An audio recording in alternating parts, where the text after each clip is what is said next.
अस्सलाम वालेकुम स्टूडेंट्स, आज हम स्टार्ट करते हैं chapter number 4 and the title of the chapter is work and energy. Topic number 1 हमारे पास है इसका work done by the constant forces. So it's better कि सबसे पहले जो है वो हम अपने जो टॉपिक स्टार्ट करने जा रहे हैं उसके टाइटल को जो है वो गो थ्रू करें कि वर्क जो है वो किसे कहते हैं। ठीक है, तो अगर हम बात करें वर्क की तो वर्क को हम दो तरह से एक्सप्लेन कर सकते हैं। ठीक है, एक प्रैक्टिकल लाइफ के थ्रू और दूसरा हम इसे फिज़िक्स के थ्रू जो है वो एक्सप्लेन कर सकते हैं।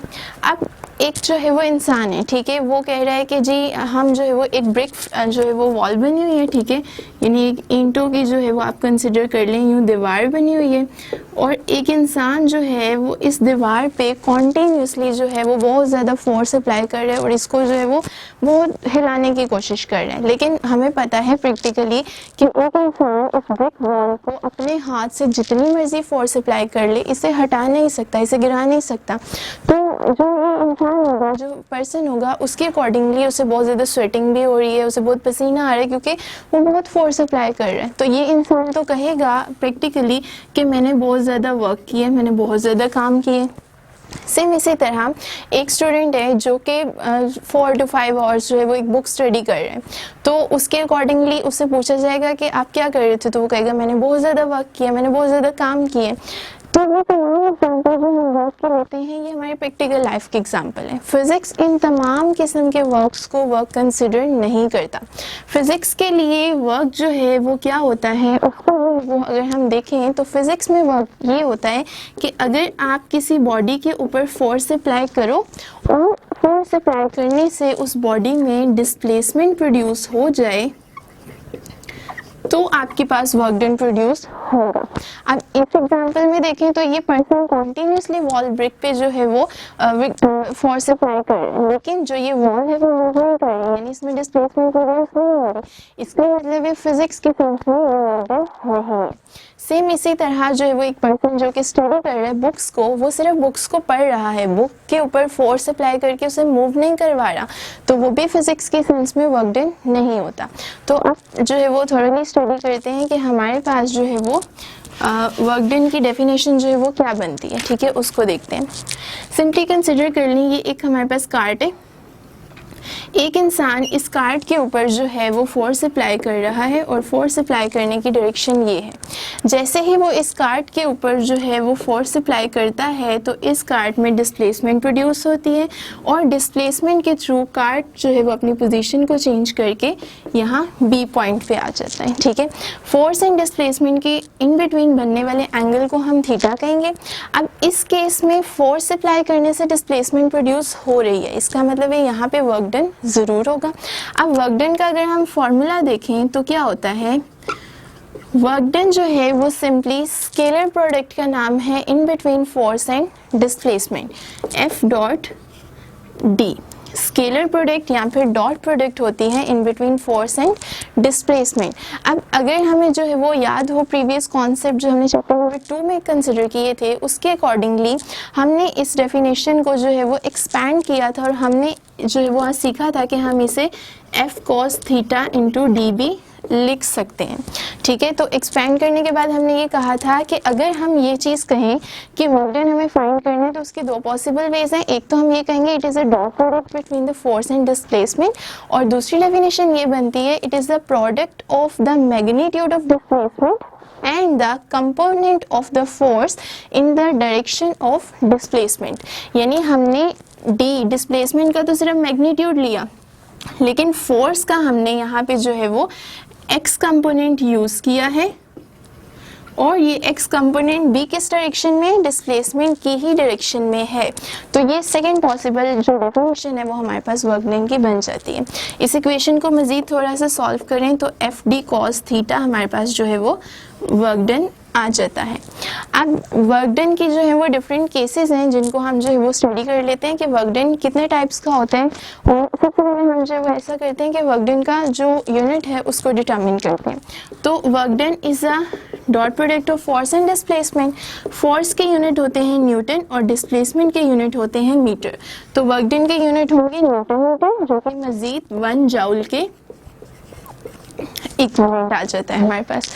तो ये हमारे पास जो है वर्क डन का यूनिट है। अब हम डिफरेंट केसेस डिस्कस कर लेते हैं वर्क डन को एक्सप्लेन करने के लिए।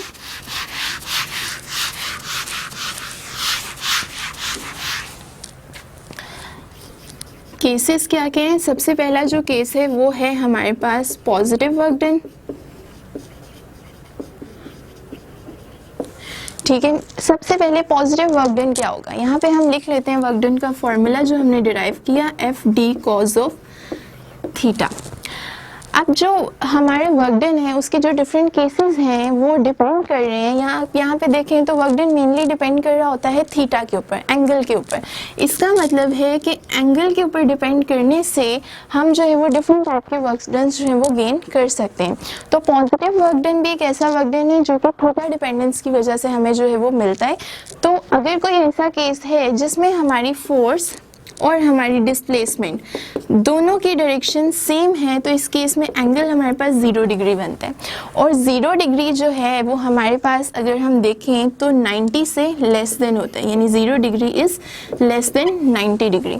तो जब भी हमारे पास एंगल हमारा 90 डिग्री से कम होगा तो हमारा work done positive work done होगा। इसे हम वेरीफाई कर लेते हैं। एफ डी कॉस क्या आ जाएगा यहाँ पे 0 डिग्री, कॉस 0 डिग्री 1 होता है, और हमारे पास जो आंसर है वो वर्क डन का एफ डॉट एफ डी आएगा। ठीक है, जो कि पॉजिटिव वर्क डन शो करवा रहा है। इसकी जो है वो सेकंड केस को अगर हम डिस्कस करें तो वो क्या है, सेकंड केस इसका हम जो है वो ये ले लेते हैं कि नेगेटिव वर्क डन।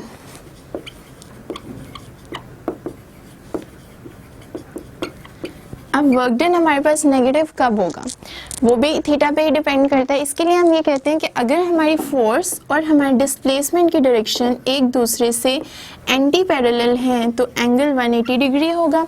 और जब भी हमारा एंगल जो है यानी थीटा जो है वो ग्रेटर देन 90 डिग्री होगा तो हमेशा वर्क डन हमारा नेगेटिव आएगा। इसको वेरीफाई करते हैं फॉर्मूला के through. F D cos 180 degree, 180 degree हमेशा -1 होता है, जिसकी वजह से वर्क डन नेगेटिव आ जाता है। इन दोनों की अगर हम एग्जांपल्स कंसिडर करें तो हम ये ले लेते हैं कि अगर आप ये एग्जांपल ले लें कि ग्रेविटी की डायरेक्शन डाउनवर्ड है, यानी force of gravity downward act कर रही है, और अगर कोई बॉडी की डिस्प्लेसमेंट भी सेम डाउनवर्ड ही है, जैसे एक एप्पल है, एप्पल जो है वो एक दरख्त पे जो है वो लटका हुआ है, उस पर फोर्स ऑफ ग्रेविटी डाउनवर्ड लग रही है और किसी वजह से एप्पल डाउनवर्ड आ जाता है तो उसकी डिस्प्लेसमेंट भी डाउनवर्ड है। तो अगर ये दोनों एक दूसरे के पैरेलल हैं तो इस टाइप का वर्क डन हमारे पास पॉजिटिव वर्क डन होगा। और अगर इसके एग्जांपल लें, जैसे आप ये ले लें कि रॉकेट मोशन है, ठीक है, रॉकेट का जो फ्लो होता है उसको कंसिडर कर लें कि ग्रेविटी की डायरेक्शन हमेशा डाउनवर्ड होती है लेकिन रॉकेट उसके बिल्कुल ऑपोजिट डिस्प्लेसमेंट कवर करते हैं। तो ये दोनों एक दूसरे के एंटी पैरेलल हैं, तो इस केस में जो वर्क डन होगा वो हमारे पास नेगेटिव वर्क डन होगा। लास्ट केस जो हमारे वर्क डन का आता है वो है 0 वर्क डन।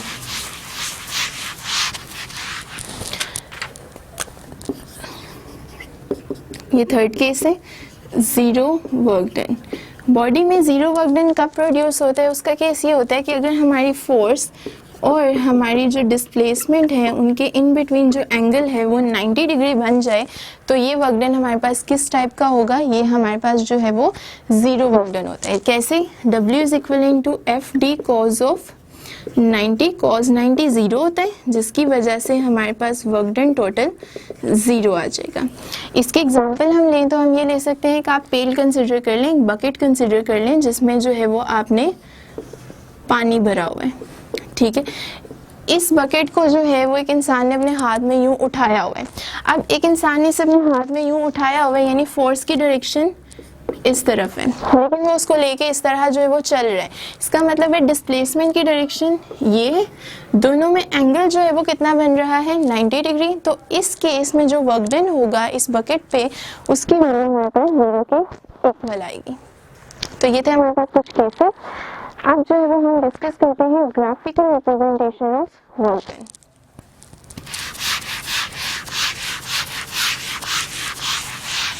कि कि वर्क डन को हम ग्राफिकली कैसे शो करवा सकते हैं।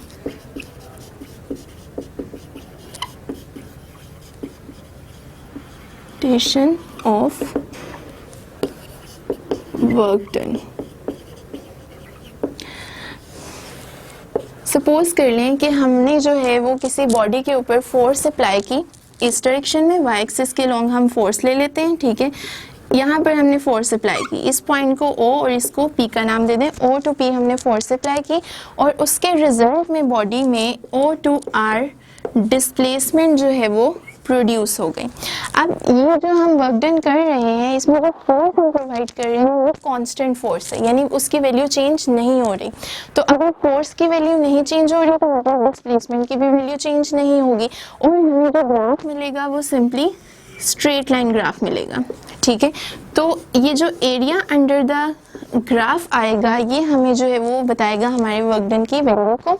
सिंपली ये एक रेक्टेंगल शेप बन रही है और रेक्टेंगल का जो वर्क एरिया होता है वो हम कैसे निकालते हैं। रेक्टेंगल का जो एरिया निकालना होता है उसका फॉर्मूला होता है लेंथ इनटू विड्थ। तो यहाँ पे जो है वो अगर हम लेंथ कंसिडर करें तो O P into O R multiply करें तो एफ इंटू डी आएगा। तो ये जो एरिया है हमें ये वर्क डन की वैल्यू प्रोवाइड करता है, ठीक है। और जो हम फोर्स अप्लाई कर रहे हैं इस वर्क डन को प्रोड्यूस करवाने के लिए वो हमारी कांस्टेंट फोर्स होगी। लास्ट एक जो चीज़ हम डिस्कस करने लगे हैं वो है हमारे वर्क डन की डायमेंशन क्या होती है, ठीक है। डायमेंशन को अगर हमें फाइंड करना है तो हम इसका फॉर्मूला कंसिडर करते हैं एफ डॉट डी। सबसे पहले इसका न्यूटन मीटर यूनिट्स थे और डायमेंशन हम इसी के थ्रू बना लेते हैं, ठीक है। न्यूटन जो है वो मज़ीद इक्वल होता है kg ms-2 के और ये m, यानी यूनिट आए kg m2s-2। अब अगर हम डायमेंशन लिखना चाहें वर्क डन की तो वो क्या आएगी, kg के लिए कैपिटल M के लिए L पावर 2 और S के लिए T-2, ये हमारे वर्क डन की डायमेंशन आ जाती है। तो ये था हमारा टॉपिक नंबर 4.1।